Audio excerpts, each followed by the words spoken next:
Tang! You're going to be slapping your troubles away all day, forever and ever. Remember when mutually assured destruction was a constant part of the human psyche? We were so young back then.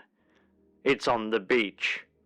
Made in 1959 and set in 1964, On the Beach takes place after a nuclear war has destroyed all human life in the Northern Hemisphere, and follows some of those spared immediate destruction, thanks either to being in Australia or on a submarine when the bombs were in the air, as they come to terms with the fact that they'll all be dead from radiation poisoning in a few months. It is, you might say, not advocating nuclear weapons.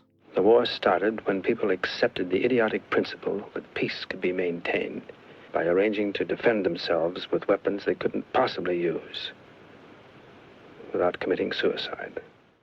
On the Beach is not your typical film set post-nuclear war. It is a melodrama, and it is somewhat constrained by 50s sensibilities. Peter, how could you? We don't see how the poor of Melbourne are coping, we don't see people going mad and looting Wimpies. It might even come across as bizarre that the film's characters continue to iron their trousers as civilization's end nears.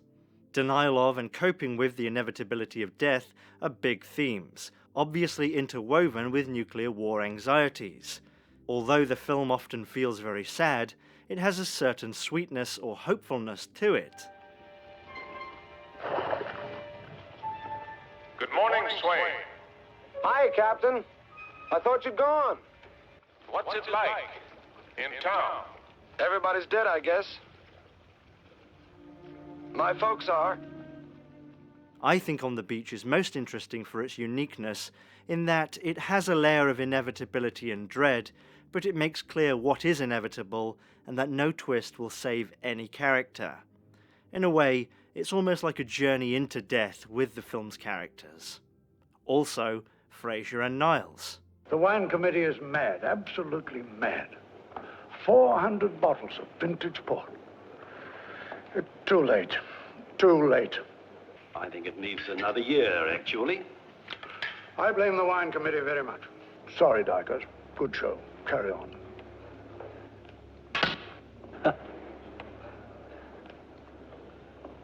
As a matter of fact, the whole thing is due to the wine committee having failed to conserve their supply. But it's not all bad. Go and get your clothes clean. You might even meet a guy. Also, there never was a Prince Andrew. Who?